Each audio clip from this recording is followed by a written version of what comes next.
Imagine you are a Byzantine soldier on the march east in AD 1071, and the empire feels huge until you try to feed it. You open your ration bag, and it is mostly air and hard bread that could crack a tooth. Your horse's flank is sharp under your palm. You don't need a prophet to tell you what happens when the animals fail. The emperor wants Manzikert back. A fortress. A lock on the eastern door. Simple. But nothing about this march is simple. The army is not one army. It's many.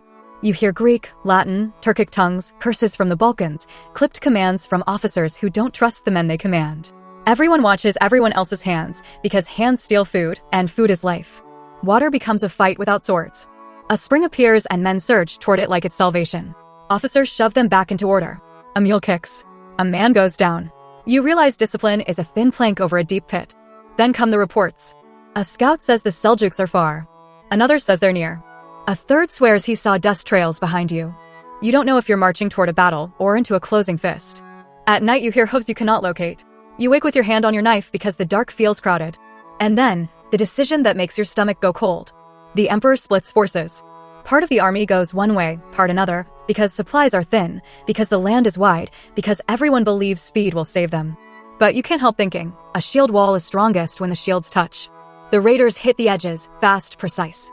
They don't aim to win battles. They aim to ruin your confidence. They burn a wagon. They kill a messenger. They vanish. Every time you chase, you burn energy. Every time you stop, you feel watched. You begin to understand the Seljuk weapon isn't only arrows. It's exhaustion. When Manzikert finally appears, you should feel relief. Instead, you feel something worse.